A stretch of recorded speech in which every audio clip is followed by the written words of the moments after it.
Okay. Does that work? Yep.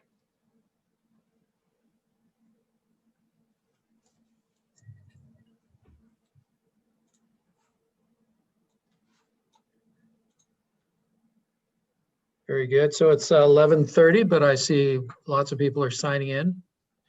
We'll give it a couple of minutes.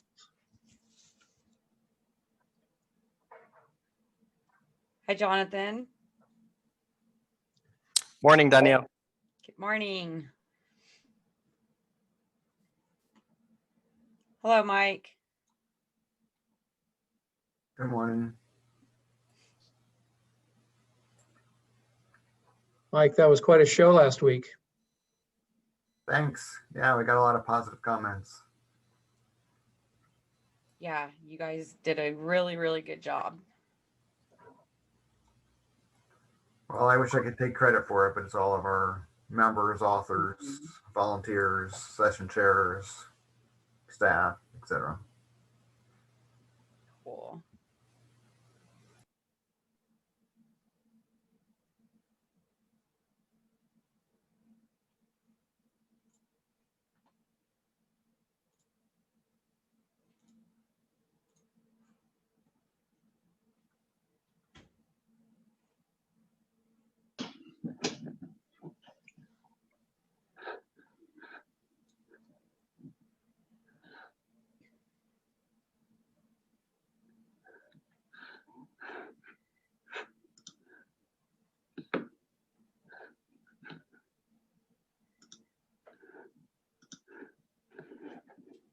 Oh, I guess you don't need to see that.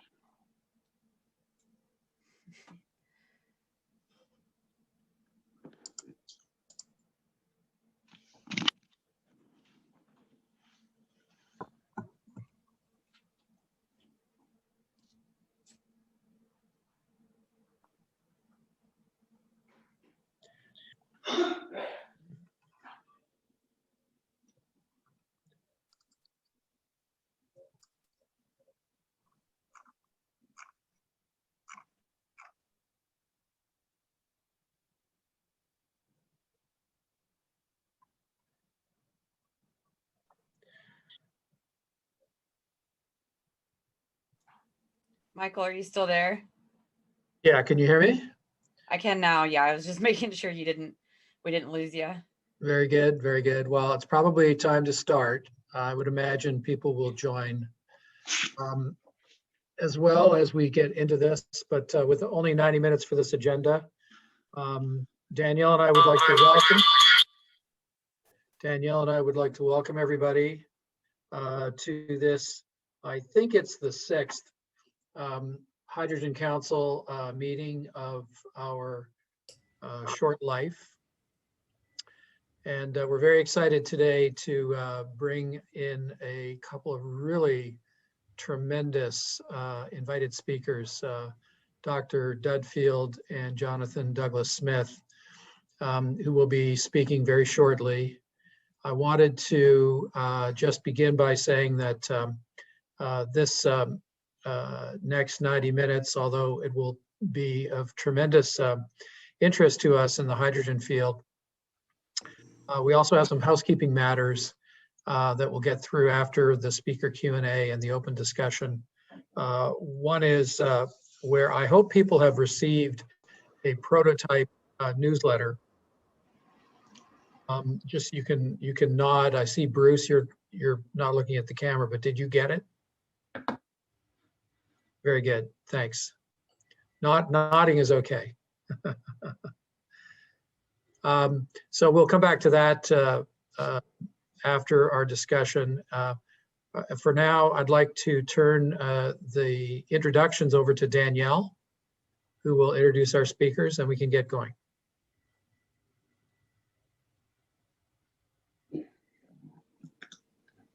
Great. Thanks so much, Michael. We are really excited to, I'm going to stop sharing my screen, really excited to introduce our friends from Intelligent Energy. We've got Dr. Dudfield, the CTO of Intelligent Energy, and Jonathan Douglas Smith, who is I believe, the head of the aviation. Yes, there we go. I'm not sure how you did that, but cool. I didn't have to give you control. So without further ado, I will pass it over to Intelligent Energy and you guys can take it away. Thank you so much. Great, thank you, Danielle. I'm sorry about the sharing thing there. That might have been a little bit premature. Hello, everybody. Thank you for having us. Good morning to US colleagues. Good afternoon to my European colleagues. Before we kick off, I again like to give a big thanks to the organizers for pulling together this fantastic series of Hydrogen eVTOL Council meetings. I've personally found it really useful and informative. So I'll just dive straight into the slides and give a short introduction about the presenters today from Intelligent Energy. We're really excited to tell you about what we've been working on, and we're really passionate about it. We do have also very thick British accents, so we will try and slow down where appropriate, but please do feel free to ask us to repeat anything if necessary.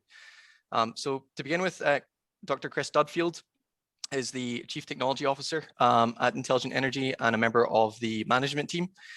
Chris has actually held a variety of positions with the company and been with the company since its formation back in 2001, and held positions such as R&D Director, Director of Operations, and Director of Programs. And just in general, he's been working on pushing fuel cell technology since the early 90s. And then onto myself. I'm relatively new in comparison to Chris. I've been with Intelligent Energy since 2018. And I've been working on the strategy behind our Intelligent Energy's IE-SOAR fuel cell products for UAVs in particular. And since 2019, I've also been working on the eVTOL industry, working with stakeholders and gathering initial requirements to see if eVTOL application makes sense. I'm going to be giving you an overview of Intelligent Energy and cover the eVTOL application in particular, that's suited for our IE flight products, which are now in development. And Chris is going to be giving you a deep dive into the technical elements of our technology, which I know some of you in the audience are really excited to learn more about. So I'm not going to insult your intelligence and read this out line by line, but here's a background of Intelligent Energy. As I mentioned, the company was formed in 2001, and we now have representation covering most corners of the globe. Our headquarters are based in Loughborough, which is about an hour and a half north of London by train, for those who have no idea where that is. And the key messaging from this slide that I really want to get across, our mission. Intelligent Energy is a privately owned fuel cell engineering company. The owner has actually been a minority shareholder with IE since 2004, and now they're the sole owner. We actually had a few years ago a candid conversation with our owner, and really about what their ultimate goal is, what our strategy is. And the instruction from the owner was quite surprising, but also inspiring and clear. His message to us was that IE has his full support in order to do what is necessary in order for IE to become the best PEM fuel cell manufacturer in the world. Basically such that hydrogen fuel cells can become commercially viable, and so the world can eliminate emissions from our roads and from our skies. Taking this away, personally, I found it extremely inspiring, and that's one of the reasons I love working at Intelligent Energy. It's a company that's utilizing the best British minds for engineering for fuel cell technology, and it's backed by a shareholder with this mission that's bigger than just simply generating a return on investment. Now, before we dive a little bit deeper into the slides, I actually want to share a quick story, which I love sharing. IE's high power fuel cell technology came about after one of our co-founders witnessed something that we see every day when we have a hot shower. It made him come up with an idea for fuel cell technology and cooling and this idea is now manifested into several patents and is now being rolled out into our high powered products.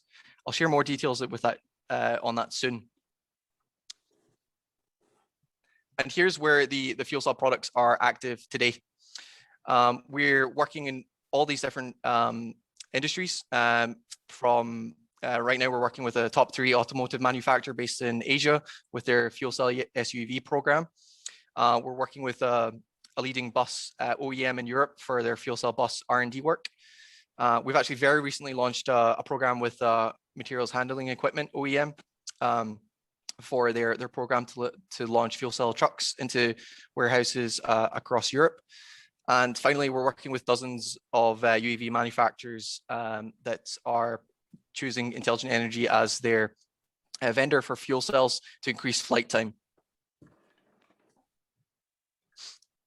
Slide. So I want to give a quick snapshot of where we are today with certified products in the market. And this is really my sort of specialty, my baby, the IESOR product line. And this is where we are with our products against the competition today. This is all publicly available information and it's accurate as of last week. So as you can see, our IESOR 2.4 kilowatt system is class leading. And that's one of the main reasons that UAV manufacturers have selected IE as our power supply as their power supply vendor. And just very quickly, some examples of customer applications with our systems. I'll highlight two that I'm particularly proud of. One is with MetaVista, in which we worked with them to develop a hydrogen fuel cell solution that's powered off liquid hydrogen, and they broke a Guinness World Record back in 2019, and they achieved over a 12-hour flight time with just a 6-liter hydrogen cylinder, with obviously liquid being contained within. The second one I wanted to flag is Harris Aerial. They've made great strides over the past just 9 months, actually, and they've developed a heavy lift hydrone using our 2.4 kilowatt fuel cell. And this is currently being flown commercially for oil and gas inspection work across the US, which is fantastic to see. Currently, they were getting 20 to 25 minutes with a battery or using an internal combustion engine for more flight time, but that had maintenance issues, and they've since opted with their with the 2.4 kilowatt for trials, which have gone fantastically well. Why should we need more? Because he wants to come back. Now, high-powered fuel cells. IE has actually been working on proof of concepts for aerospace applications with our high-powered fuel cells we've had in development for a long time. In 2008, all the way on the left with Boeing, we were actually involved in the first manned fuel cell flight. And since then, we've worked on a handful of further aerospace projects for R&D work, including an APU design with Airbus, which won a German Aviation Innovation Award in 2018. Now, the general market was never really at a stage of maturity where things were ready to take off, excuse the pun. But in the past 18 months, that has really significantly changed. We've seen a 180 in the outlook of hydrogen aviation, and that's really led to a really exciting project for Intelligent Energy, which Intelligent Energy had been selected for that based on the work that we've done, based on the work that you see on our screen, and the work that we've done in the lower power element with fuel cells for UAVs, and the class leading products that we've developed and certified in that market. So Chris will share more details about Project H2 Gear, which is the program to fully commercialize and generate sellable products into the hydrogen aviation market.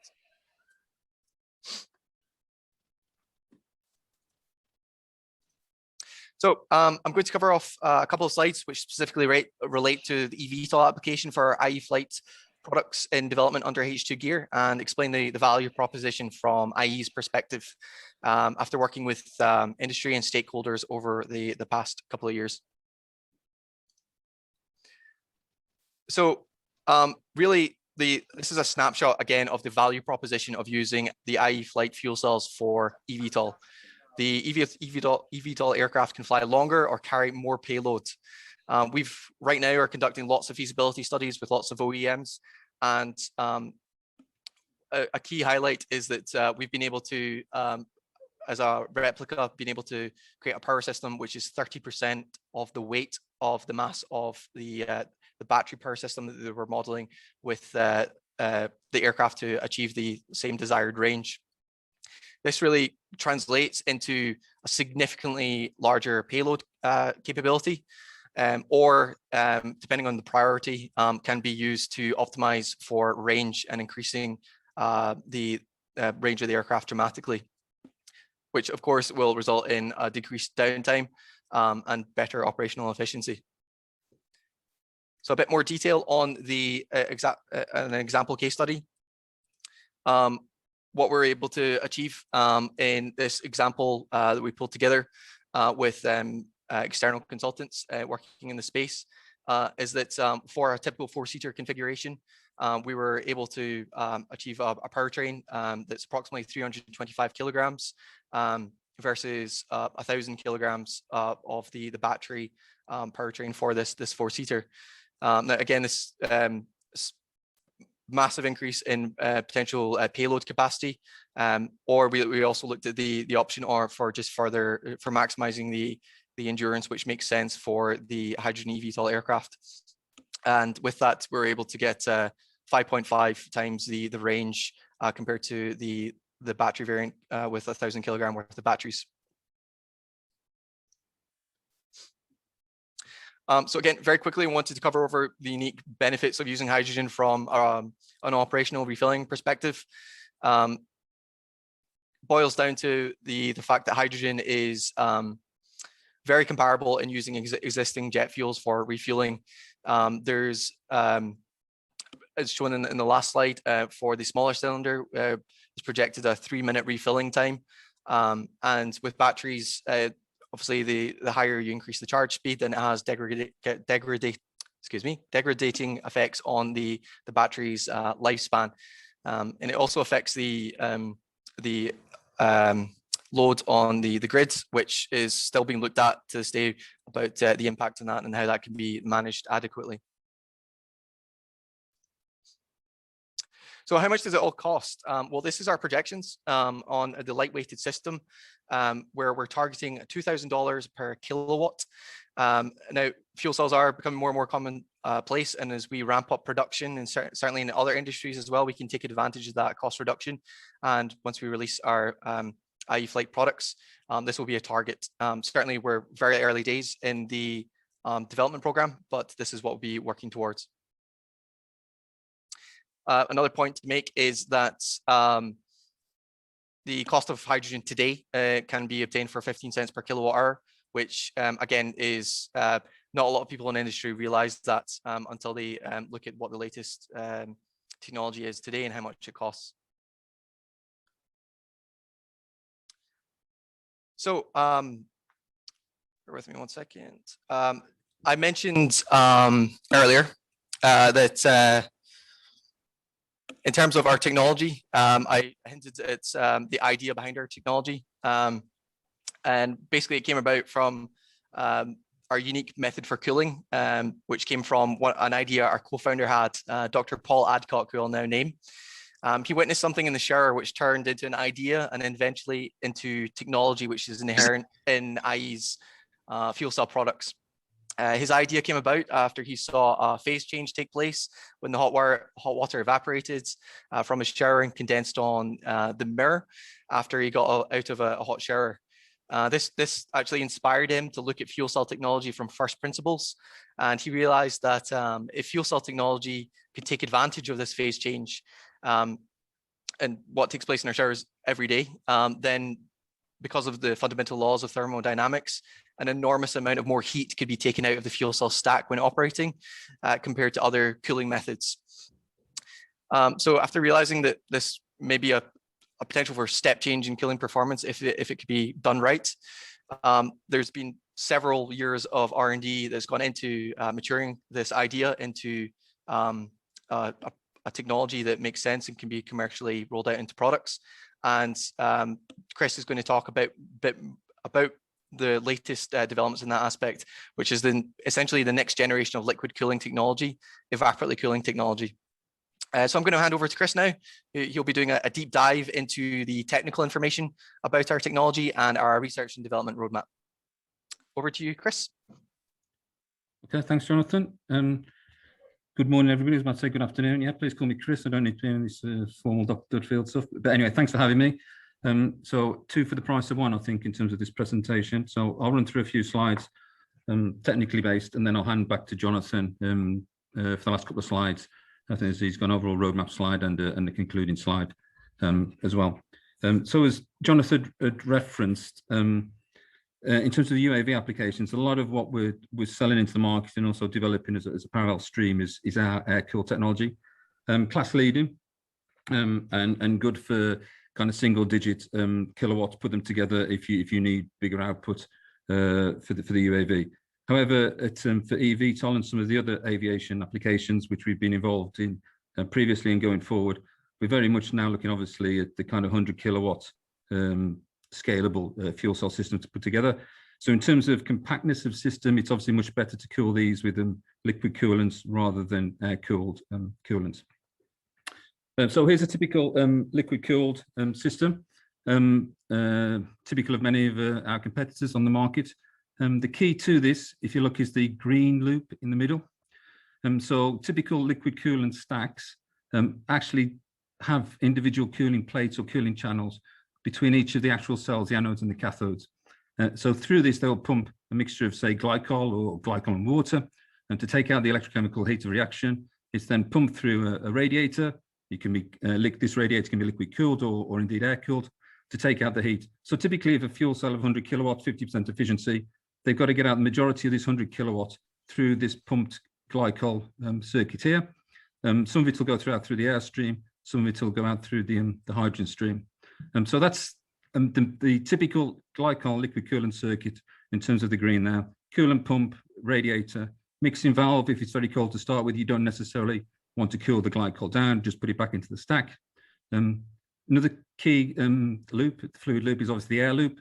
So air in through a flow meter filter, through the compressor.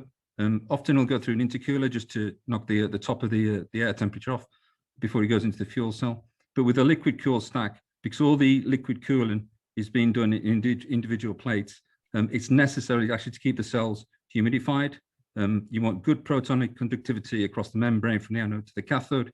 So as part of this, the cathode is humidified. And this is done basically as the air goes in, the actual electrochemical reaction produces the water to the cathode, and then the air on the exit passes it across the membrane humidifier. So the incoming air then humidifies the cells. It can actually be done similar on the hydrogen side as well. Typical recirculation pumps, so to increase the efficiency. So hydrogen is continually pumped around the stack. It becomes humidified through the water coming back across the membrane. So there is some degree of humidification of the cells on the anode side here. Okay. I think I've caught that. One aspect of it is does tend to be a bit of a thermal lag in the system. So transient responses can be compromised by the need to keep the cell humidified via the external humidifier. So it has to catch up and keep it fully humidified, the cell. Otherwise, it can dry out and can tend to lose performance. The humidifiers in themselves, as physical blocks, can be quite large. I've seen some auto ones on display and in systems where they can be, say, maybe up to 40% of the actual size of the fuel cell stack. So it's not necessarily a small piece of physical kit that's used here. And obviously, the key to successful integration in auto and aero applications is to minimize the size of this as much as possible. Next, please, Jonathan. So in terms of our fuel cell system, Jonathan was alluding to, it's somewhat different. So what we don't have is any of the coolant plates or channels between the cells. The water is injected directly into the cathodes. Each and every cathode receives a portion of water that's carefully managed, and this water then undergoes a phase change to come out basically as a condensing fluid in the exit. So if you look, the red is the hydrogen, so it's pretty much the same as on the liquid cooled system, but the blue is what we need to look at. So what we have is a buffer tank of water. At the bottom, you can see this then pumped in a controlled fashion into the end of the stack through a manifold, and the water then is injected into each and every cathode of the cell, where it actually then turns to the evaporation of the water, takes the heat out, and it comes out in the cathode exhaust, goes through a condenser. This condenser can be liquid cooled or air cooled. Basically, then the water turns back into liquid water, caught in a separator, and put back into the buffer tank, and around it goes again. So in terms of the benefits of the design, we provide in-cell humidification. The water, we don't need any cooling plates. There's no external humidifier. And then we recuperate it using a condenser, condensate then extracted via water separator, and return to the buffer tank. And so what this does give us is really good or low thermal inertia. So in terms of transient response, the stack is very good. Okay. Next one, Jonathan.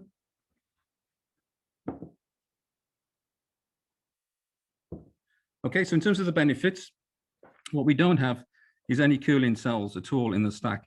So by kind of de facto, the stack actually should be a lot smaller than a comparative liquid cooled stack. So this gives us high power density, which is really important, obviously, for motive and in particular now, aviation applications. We have a low component count in the system. There's no humidifier. The actual condenser or the cooling system is pretty simple compared to what can be more complicated, sometimes liquid cooled systems. What we have is a pump, a condensate stack, tank, and heat exchanger as the water goes back around to this. So in terms of low component count within the system, this should actually give us better reliability, better mean time between failures or intervention, and also ultimately a good lower cost at volume.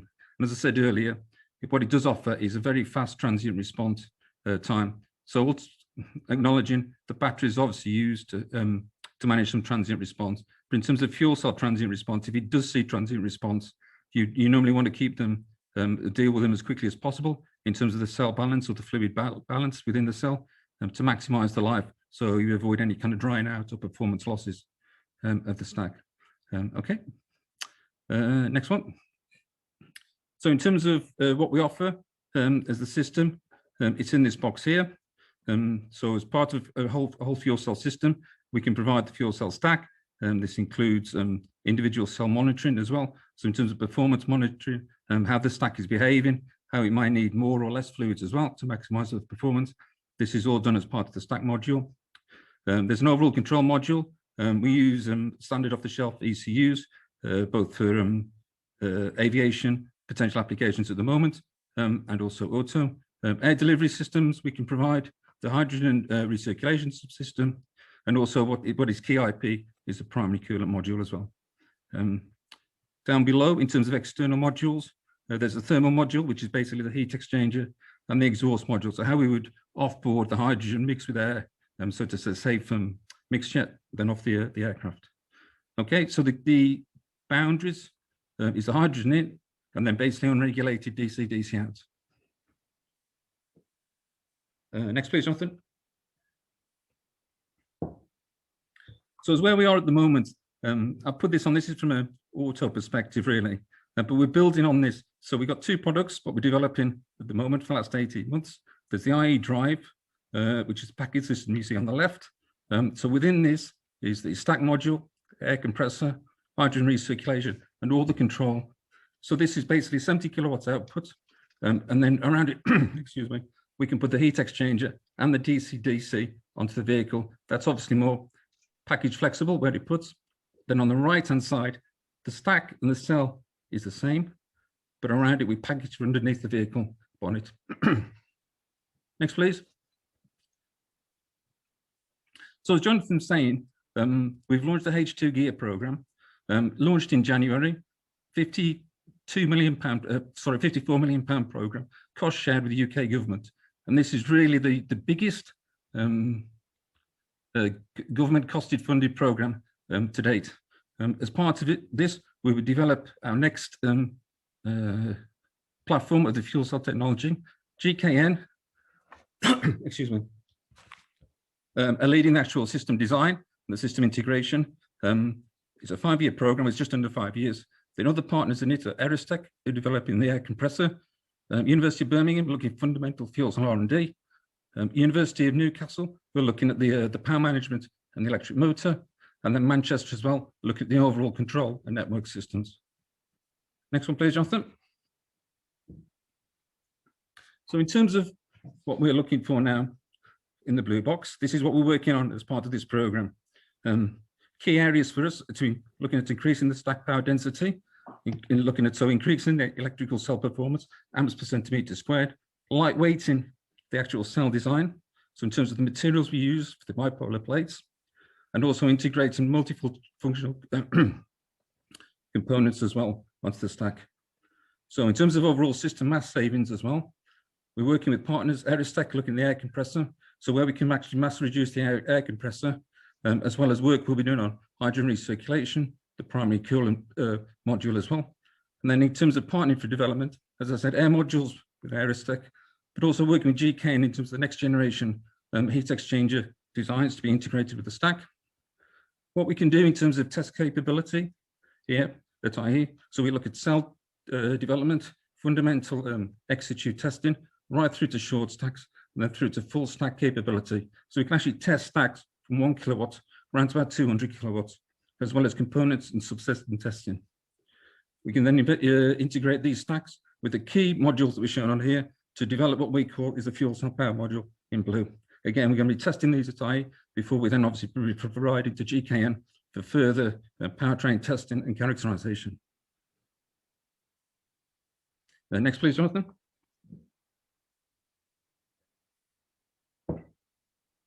So in terms of what we're developing for eVTOL markets, we can develop or provide the whole system, which is shown in the box at the top, but we can focus on the teal, I think it is, in terms of what we call the fuel cell power module. So this is basically the fuel cell stack module, the hydrogen subsystem, and also the primary coolant module.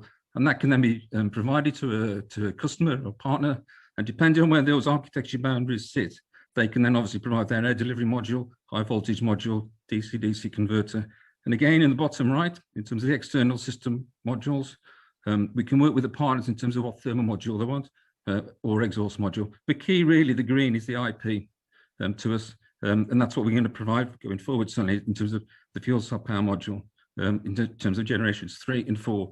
I think the key here, this is actually what builds on what I talked about in the auto slide, in terms of the generation 2 platform there that's been rolled out as a product from the end of this year.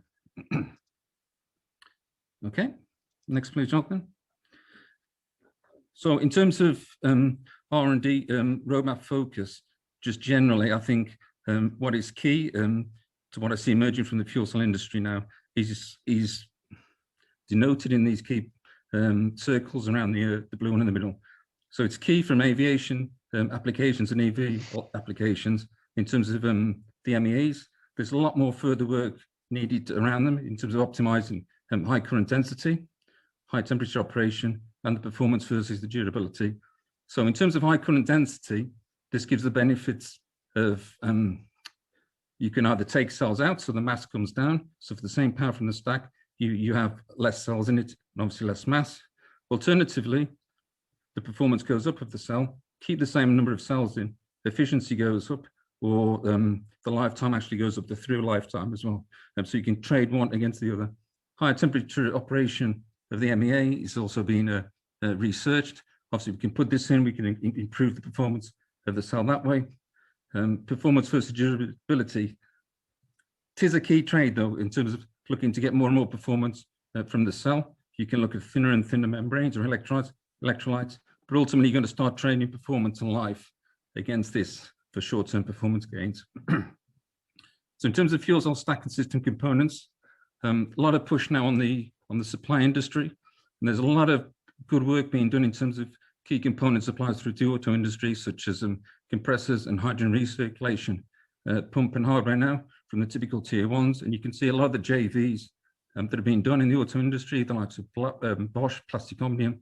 But it's also key to take some of this learning and look where we can tailor it and work with the supply chain to get the mass out or the complexity out such that it's suitable for fuel cell applications. Again, key aspects here, lightweighting, the durability, efficiency, but also to where it's a modular approach as well. So for example, we can take a fuel cell power module and put bigger air compressors with it. So we have 2 or 3 fuel cell power modules, but maybe we just need 1 air compressor to feed them all rather than 3 individual air compressors. Thermal management is key. There's going to be the drive for lightweight fuel cell heat exchanger designs. The use of ram air or the use of other coolant systems on board the aircraft is key. I think what I did forget to mention is from the H2 gear program is the use of cryogenics as well on board. Liquid hydrogen we're going to use, so we can integrate a lot with actual the cooling of the system using cryogenic hydrogen. Safety and certification, as you all know, becoming more and more key now. So a lot of the fuel cell workshops that we sit on and we contribute, consensus now, it really needs to be started in terms of the work, not to be waiting for the TRL of the fuel cell system to mature to 5, 6, and then start. But even before that, we should start now laying down what certification and regulations need to be adhered to. And obviously, as you all know, these can be quite different, depend on the UAV or the eVTOL or the larger aircraft applications. Test facilities, I said that we can do a fair bit in-house.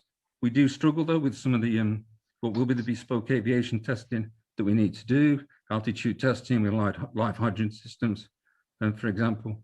So again, I know certainly from a UK perspective, the funders of the H2 Gear program, ATI, they're taking consensus now in terms of what does the UK need to do to be developing fuel cell test facilities where live hydrogen testing can be done with fuel cells, as well as a lot of the hardware and the loop testing, but also looking at the hydrogen storage technologies as well and test those in independent test facilities.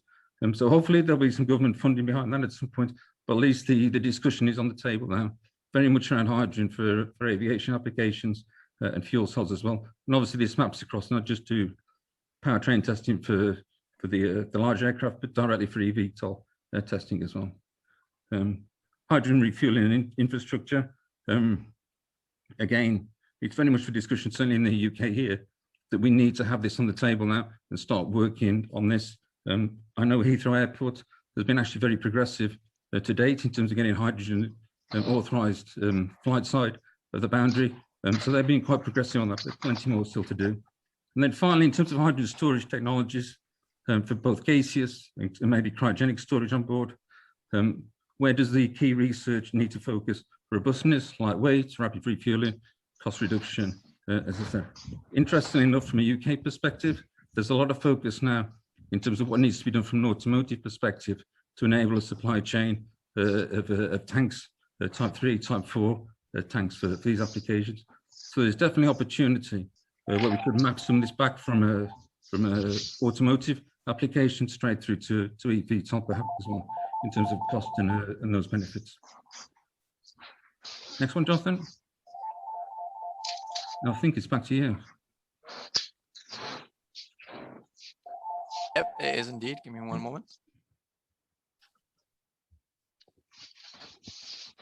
Jumped one ahead. Okay, so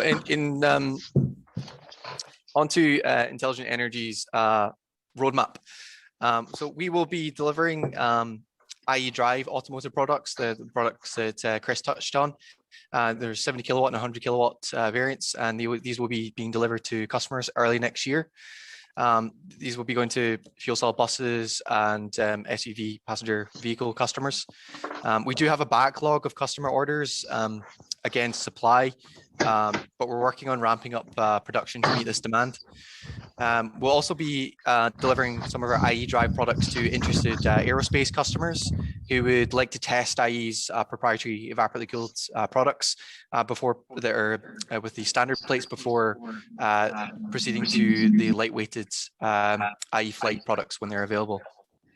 So there'll be two IE flight scalable products available, 140 kilowatt FCPM in 2024 and 250 Hey, kilowatt Jonathan, FCPM. I'm sorry to interrupt, but we're getting a little bit of feedback on your mic. There seems to be some sort of echo going on. Is it on my mic? I think there is. Is that any better? I think Mike there's some other Hirschberg, feedback could on the you line mute as yourself? well. Mike Hirschberg, can you mute? Thank you. All right, I think we should be good. Okay, so just to repeat that line, so there'll be two IE flight scalable products available, 140 kilowatt FCPM in 2024 and 250 kilowatt FCPM in 2025. We are still, however, gathering requirements from industry on the scope of supply by IE. So for the 250 kilowatt FCPM, for example, we may only supply the high power density stack, and integrators take care of the rest of the key balance of plant. As Chris mentioned, it varies depending on the application. So in summary, just like to recap, IE has been working on fuel cells, aerospace proof of concept projects since 2008. We're very familiar with working with not only looking at fuel cells for aviation applications, but working with companies in the space about what the requirements are. We've released market-leading lightweight fuel cell products for UAVs, which are class-leading. And finally, we're also involved in working on being co-authors on fuel cell standards for aviation, which we anticipate being critical for type certification. We're working closely with partners and airworthiness regulators on this. So we really feel that IE is best positioned to deliver high-powered fuel cell products for aerospace, particularly eVTOL, and ultimately enable the next generation of eVTOL aircraft with a step-changing capability, whether that be range or being able to carry a significantly more payload for and that can translate to passengers or cargo for logistic purposes. So that concludes IE's presentation. Thank you so much again for the opportunity to present and tell you what we're up to.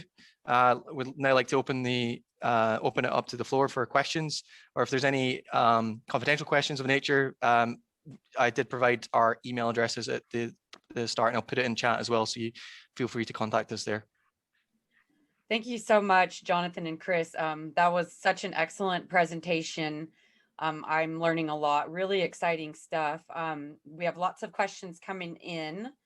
So I will start with Bruce Holmes asks, transient response, can you share information about the time constant for power changes at the motor in the air-cooled system from 50 to 60% and from 70 to 90% power?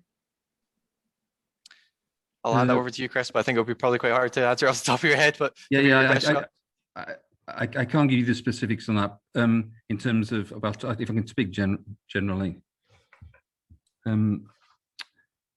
Right. So the response of the fuel cell itself and our specific fuel cell is virtually instantaneously. If you just look at how much power you want from it, how much current you want from it.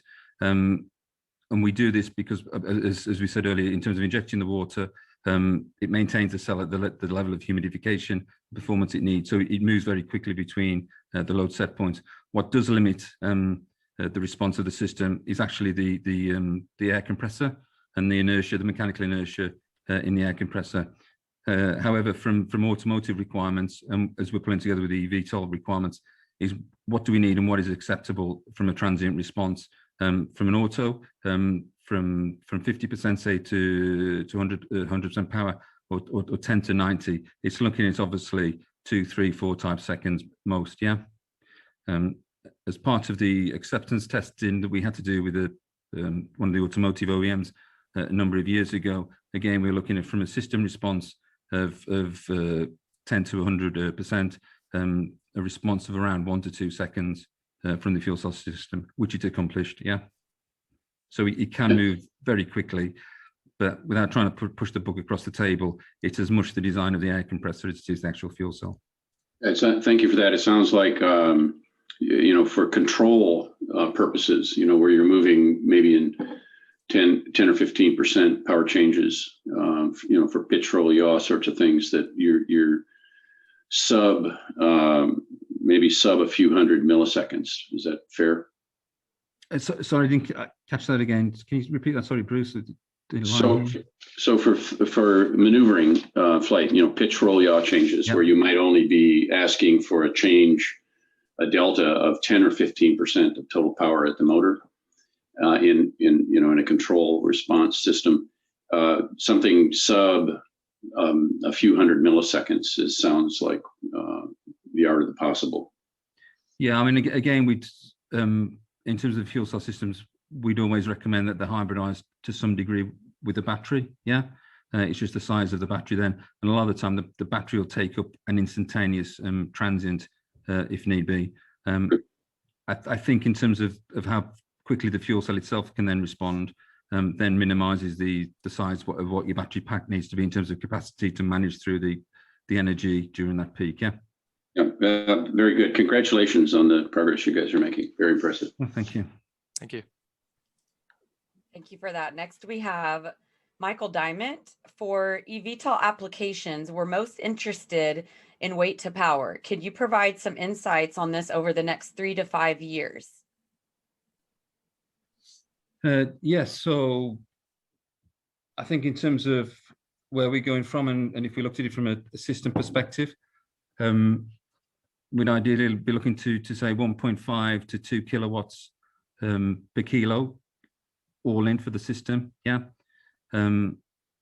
I think as you go up in terms of the aircraft sizes, 5 years, 10 years beyond, where you can start packaging it better. So a number of fuel cell stacks from a modular approach, I think will still be the way it will be designed, but maybe just then one or two of the other components, air compressors, maybe just one fully integrated heat exchanger. You can then start pushing the power density boundaries up even further. So from a system perspective, then you start looking at 3, 4, 5 kilowatts per kilo. Great. But it's all, from our perspective, it has to start from the stack as well. So from a stack perspective, over the next 2, 3, 4 years, we have to be looking at somewhere in the region of 3 to 5 kilowatts per kilo, purely from a stack. Thank you. Mark Haberbush asks, for the liquid cooled system, what is the nominal stack operating temperature? So for liquid cooled, I think they'll typically operate around about somewhere between 70 and 90 degrees. Yeah. From our own, we operate at about 80, 85 degrees, and that's what the exhaust temperature comes out at. Yeah. There is a push to get the operating temperatures up from a liquid cooled by the use of different membranes and improved membranes, for example. From our perspective as well, we've operated up to plus 90 degrees as well. Within the cells, we can put back pressure on the cathode exit to get the temperature up, operate at higher temperature. But from an overall system viewpoint, you then start incurring extra parasitics on your air compressor, pushing air in at a high back pressure. So there's a trade there. Particularly, it's about 80, 85 degrees internal cell temperature. Okay, yeah, thank you very much. You're welcome. Nice presentation. Thank you, thank you. Sorry, it was a bit rushed. There's a fair bit to get through, felt at the time. That's great. Fine. Yeah, it was really good. Anubhav Data asks 2 questions, stack pressure, and is there a conference, journal, paper, or government report in public domain that documents this work? Public domain work. So from our perspective, historically, there's been a number of journal papers out there, journal of power sources, where we've historically published before. I think there's work publications of journal of hydrogen as well. And then there's certainly from some of the funded work, there's government publications that have put out as we've received government funding.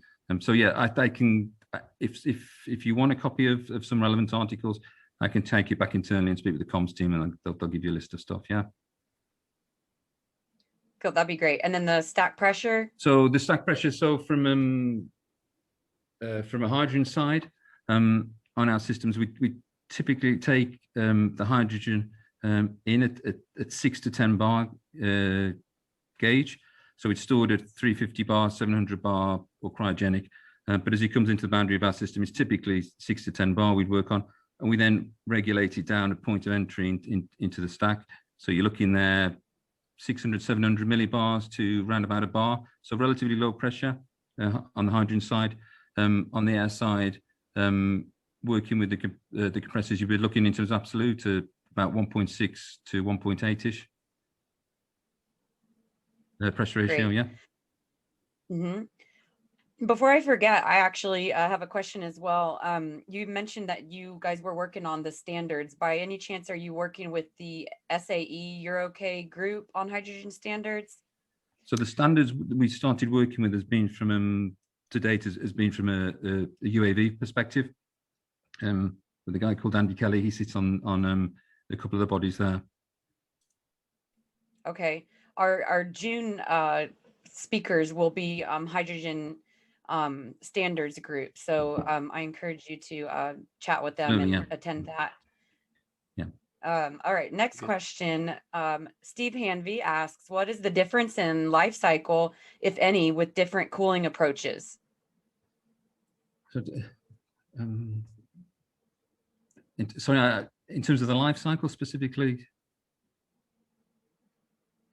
Steve, do you want to unmute yourself? Yeah, I was just curious if it was a big reduction or increase, since the fuel cells maybe up to 10 or 20,000 hours. Yeah, okay. What impact does it have if you've measured it or can comment? Yeah, so we've, from in terms of stacks testing that we've done here, we've run for thousands of hours. We're working on the latest generation, so we start again now with clocking up the hours in terms of some durability now going forward. In terms of the comparison of evaporatively cooled versus liquid cooled, it shouldn't really have that much difference in terms of the life cycle of the stack. A lot of it comes back down to the fundamental good design of the cells. So you maintain good fluid management, good heat management in the cells, which can and should be achieved from a liquid design or an evaporatively cooled design. And then it's working with the right components in the cell as well.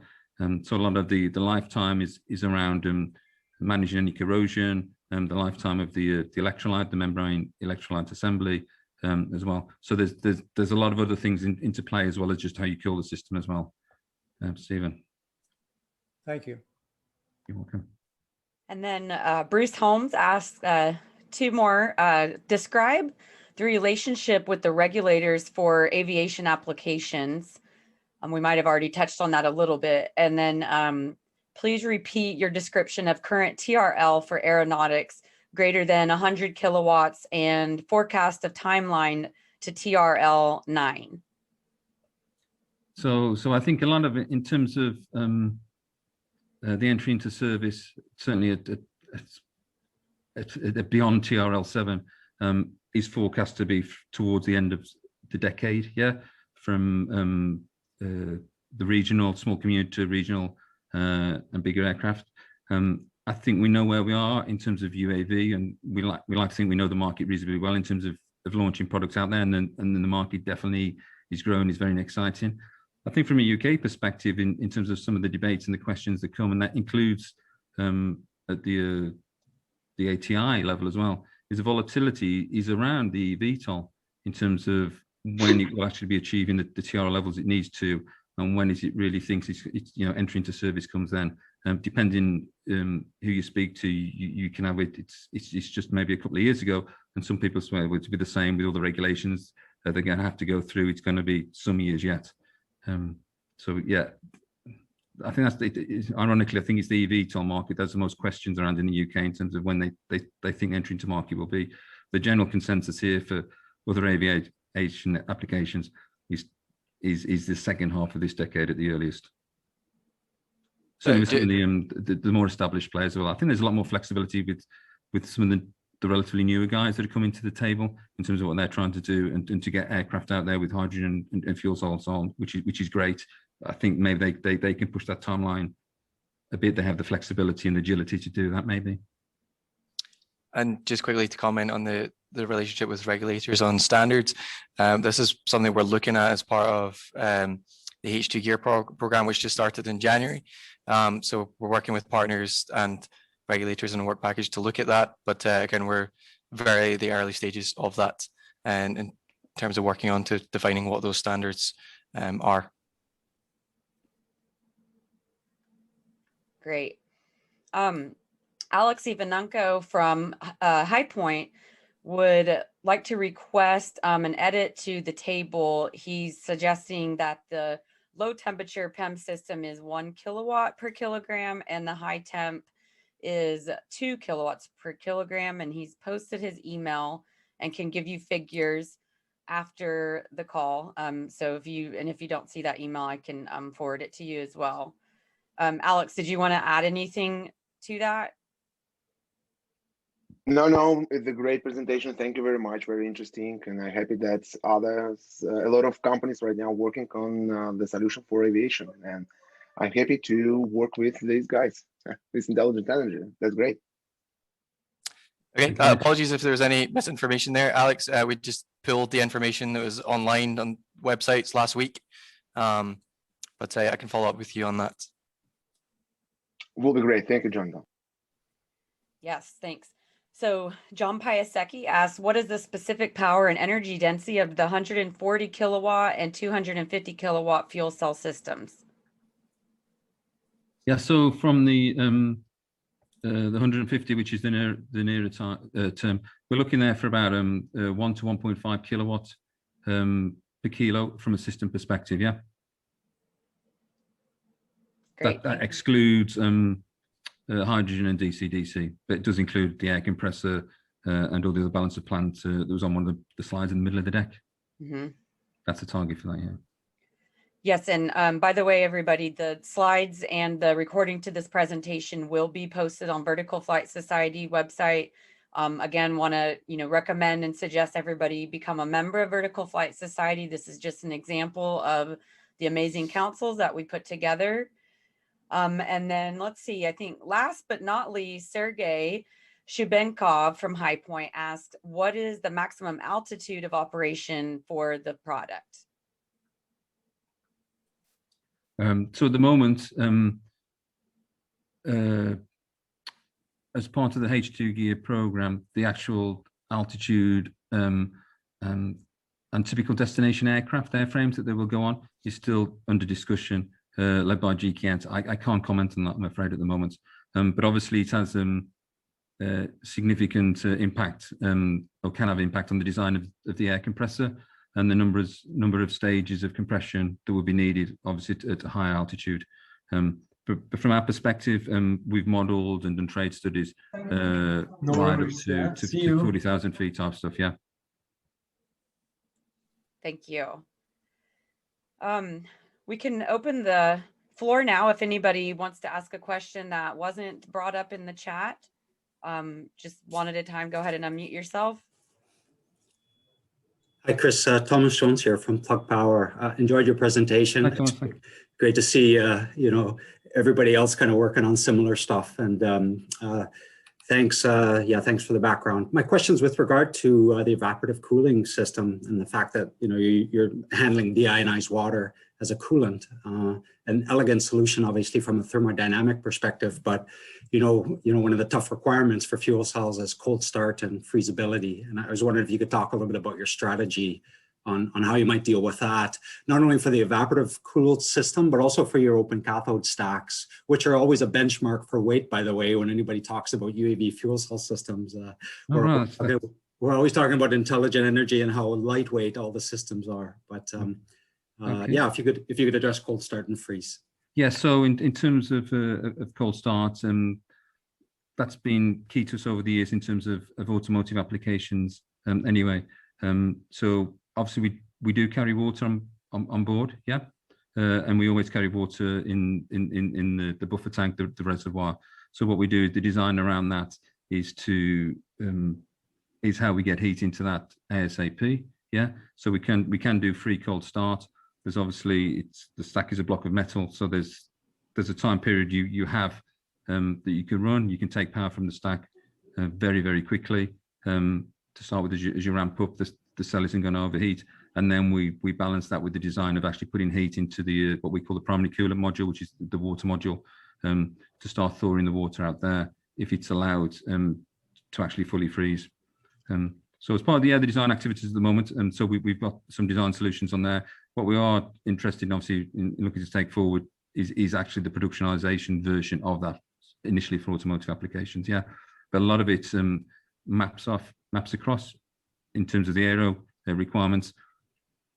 But if cold start is different or slightly different requirements from an aero perspective, and we can save mass in terms of the primary coolant module where we don't necessarily need the full functionality of an auto implementation, then that's an area we consider as well. We're looking to air cooled. So we continue to work on the air cooled systems. In our systems, we don't have different heaters or anything like that in terms of the fully packaged systems. So we continue to work on that and demonstrating sub-zero startup and operation actually very much at this moment in time now as well. Thanks, Chris. I appreciate it. Yeah, your systems are remarkably simple. And of course, when it comes to aerospace requirements, one of the best ways to remove weight is to remove the component. And you certainly have demonstrated that remarkably. So thanks. Thank you for the feedback. It's very much appreciated.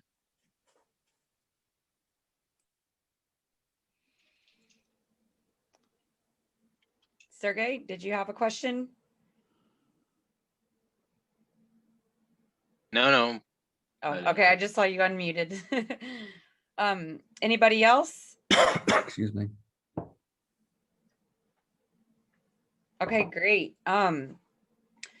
So at this time, Michael Diamond, if you are still with us, this would be a good time to talk about the newsletter. He may have dropped off. No, I am here. Oh, great. I am here. I'm about to get evicted from my hotel room. So. It looks like John O'Neill may have a question. I don't know, John, did you mean to unmute yourself?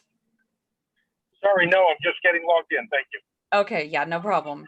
Okay, Michael, it's all you.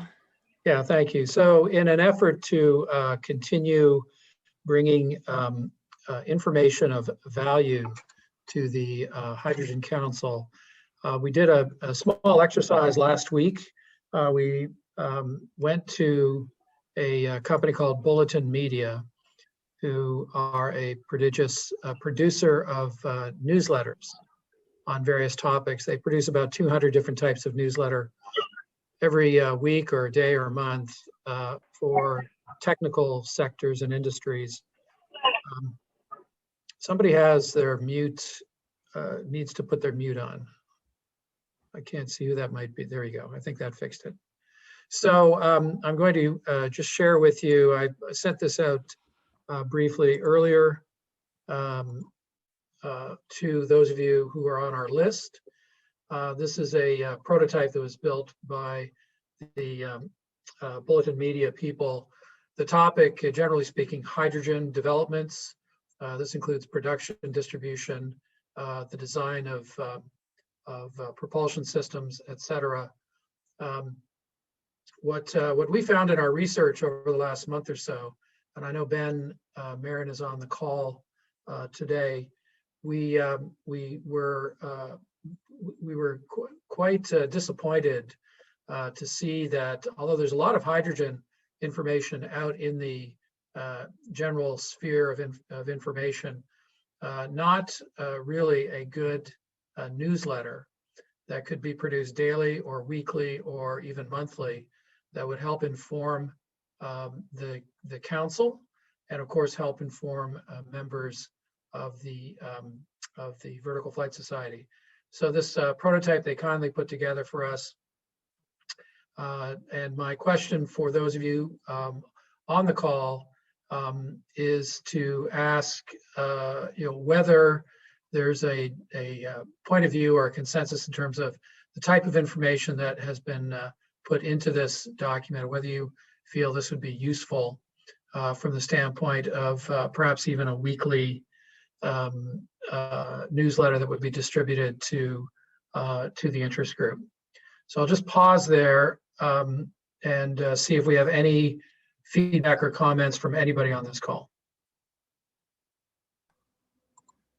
Michael, and for everybody, this is Steve Hanvey. I think it's a great idea, Michael, because the hydrogen gets absorbed, bad pun, into all the eVTOL conversations, and there's so much publication out there. It's a great way for concentrating it. And it reminded me a little bit about what Composite World does in their website and their daily and weekly updates. So I really like it, Michael. Thank you. Thank you. Very good. I'm sure there are others who will have comments. Also, we gave the Bulletin Media people a very short list of keywords to perform the search. And those of you who are involved in some of the more exotic applications of hydrogen may have your own recommendations about the value of certain specific keyword searches.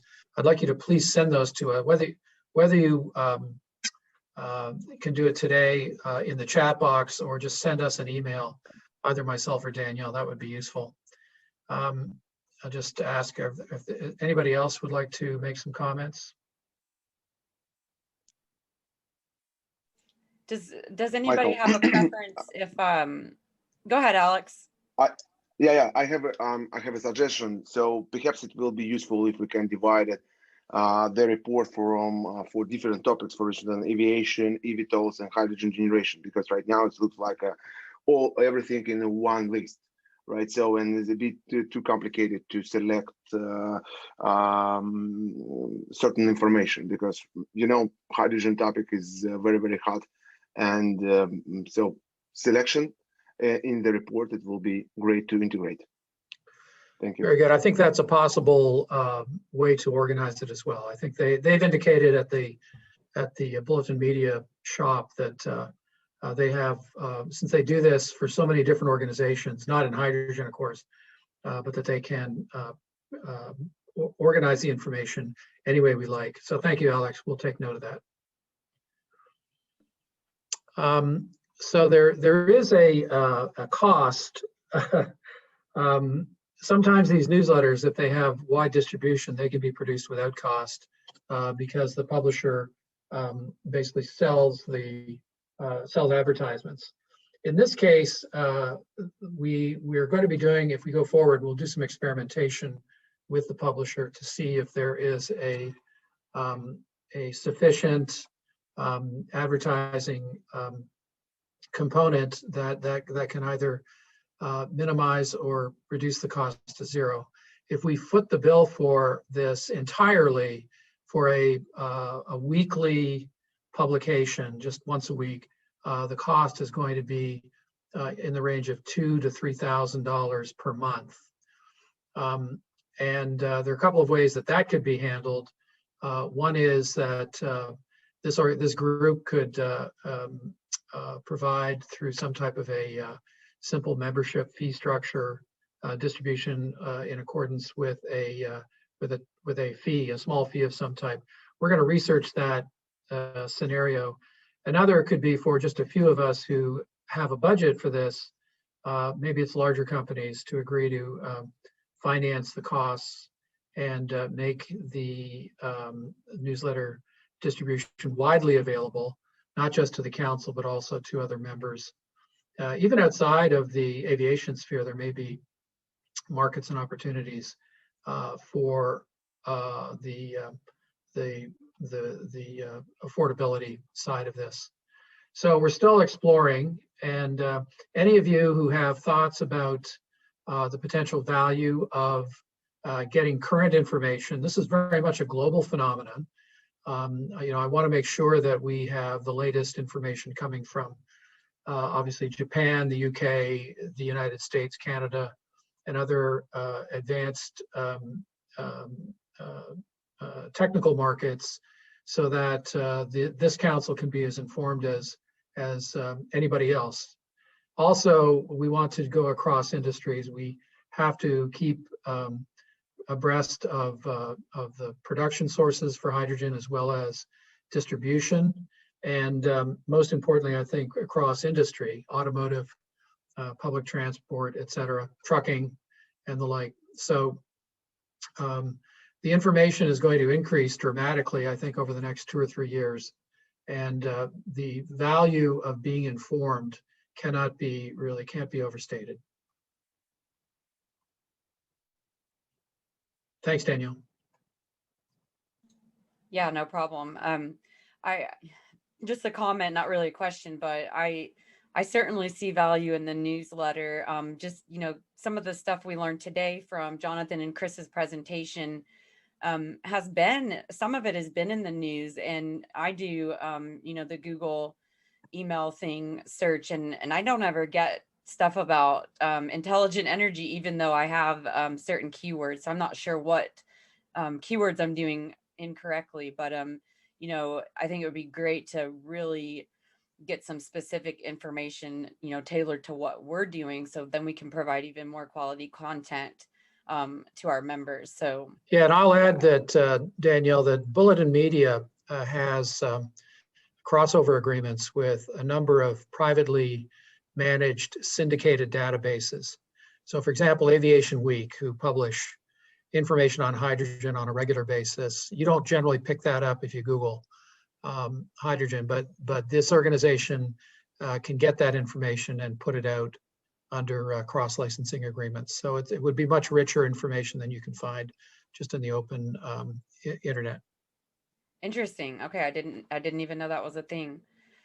So moving on, now we'll discuss the calendar for June.